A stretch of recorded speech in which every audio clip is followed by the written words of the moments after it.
So guys, stay tuned because Panasonic, Lumix, they recognize that Sony took the lead in video recording and they are fighting back.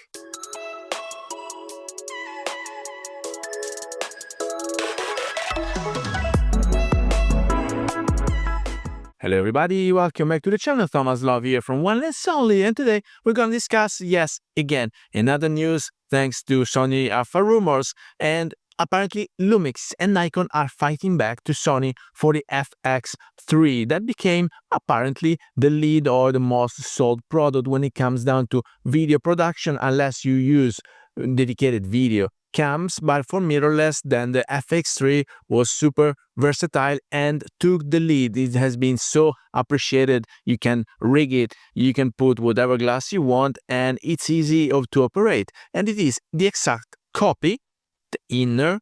They took the same resolution that they had the Sony A7S 3 years ago, so they could not beat it, but they made an exact copy more contemporary. And apparently now both Lumix and Nikon are thinking about giving us a product that is positioned on the exact same level. So they would be focused mainly on video-centric production, and then of course, we have to say that Panasonic, they have been leading the video recording industry for years, for ages, until when Sony took the lead, and then Nikon just acquired Red. So we're all waiting for great things coming up from them. While for Nikon, we don't have many details, we can really imagine how the Lumix will be, because they said that they're targeting for the same form factor as the FX3. So no EVF, we're not sure about the resolution, but we can think about, at least elaborate, at least 24 megapixel, if not lower, because for 24 megapixel, that same camera body, they have already the S9. Now the S9 would not be a good alternative to the FX3, but we saw they made great things for the most recent S1R Mark II, which is comparable, if not better, than the S5 Mark II X, which I had and loved for stills with the 16 to 35 f4, but also especially for video, because it was a video dedicated camera with log, with internal LUTs, with plenty of things, ProRes recording, RAW recording through the SSD external, and many things. And now the S1R Mark II, it's really on a totally different level, because it is photocentric first due to the resolution, but it's also performing very well when it comes down to video, despite not having a stacked sensor. So if you followed the latest release and the comments, there has been this never-ending discussion about the rolling shutter for this very camera, but I also noticed that a few enlightened shooters, such as Kamaki, they showed us exactly what to do and how to calmierate and slow down this rolling shutter issue. And so I saw a few moments of his video while he was riding a horse, and there was a camera recording everything 40 miles an hour just beside it with no rolling shutter at all. And the real trick, what was it, was to switch off the HLG HDR high dynamic range recording for the video. So if you have to do recordings while you are dynamically moved, just switch it off and you'll be done. Now, this has been done on a 45-47 megapixel sensor, which is not stacked. So I imagine that the new camera that will be video centric will have a lower resolution and maybe use a stacked sensor, so the results will be even better. So I am quite sure that also Sony is thinking about updating the FX3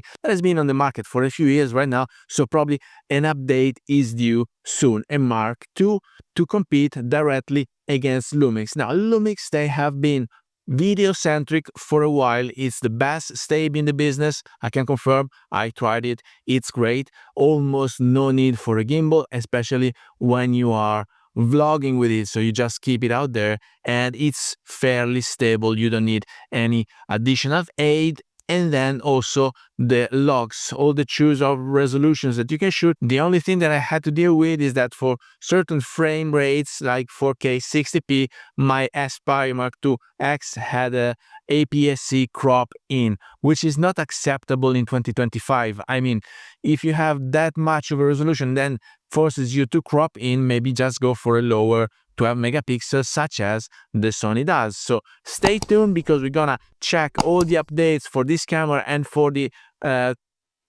soon to be released Nikon alternative. I only imagine that would be developed in combination with Red. It is due. Times are mature right now. We were all waiting for something like that last year after they acquired the company, but then we got the Z6 Mark III, which is a fair product. Right now, we want more. We want Nikon to work with Red. We want Nikon to take the lead because they acquired a video-centric company. So we are expecting they are taking the lead in some way, and we're also expecting Lumix to fight back and to reacquire the lead on their position because they have been video-centric for ages, and so I don't see them giving away that position to Sony. And why Sony? I mean, Sony acquired Minolta ages ago, and there was a photo-centric camera. They innovated almost in every sector of the photo video production, so chapeau Sony, because they created a phase detect AF tracking, which is fairly good. And then also for video, they created these A7S3 and then the FX3, and then even the FX30 became quite popular, and they innovated for the stable as well. It is not the best stable in business, but it's fairly good. They just didn't innovate in the audio department because I had a couple of Sony mics, the ones that you pop directly into the hot shoe, and they were sucking a lot of battery, and still I had to process them via Adobe Enhance. Otherwise there will be like background noise and not tolerable. But apart from that, guys, credit given where credit is due. I think that Lumix can do much better, so I'm expecting any product release in 2025 to be far better than anything that is already available from all the other brands, because it's a new year, it's a new era as well, and most photographers are also hybrid shooters nowadays. So we want to focus on image quality. We are also spotted with great glasses from Leica, from Zeiss, from the Sony G Master, from the Leica certified M-mount glasses for Lumix, from Nikon Z-mount that had a fair amount of really good glasses, not to mention all the third-party glasses that are improving in image quality. But we also want hybrid video shooting cameras, top-notch, so that we don't have to go around with gimbal and feel like we are funny people, and we don't want to go around with big 20 kilos weight cages for our teeny tiny camera, because if you purchase an FX3 equivalent, which is that small, and then you rig it up and you have to go around with 20 kilos just to make sure it is stable, well, maybe it's not the case. So Lumix, make this miracle. Nikon, make this miracle. I am always happy because I'm not particularly a fanboy for any brand, but I'm always happy when I see that competitors are spiking and challenging already good cameras, because new better products are to come. Now, when it comes down to details, I shoot with Leica for photography for years. I use Nikon with great satisfaction at the time. Right now, my DSLR would be like outdated, and then I use Lumix, and then now I'm using Sony. And I have to say, it doesn't really change what camera brand, what glass you're using, unless you go for super cheapo glasses.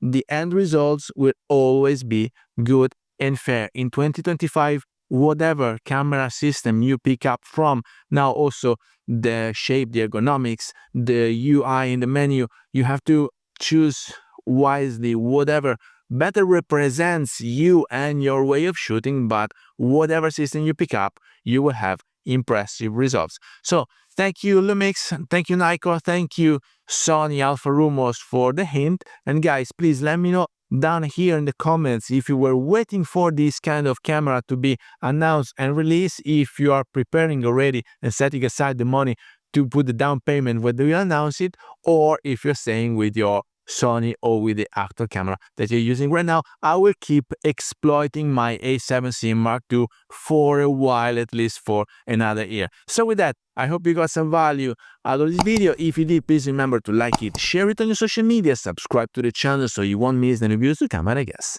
I will see you later. Thank you. Bye-bye.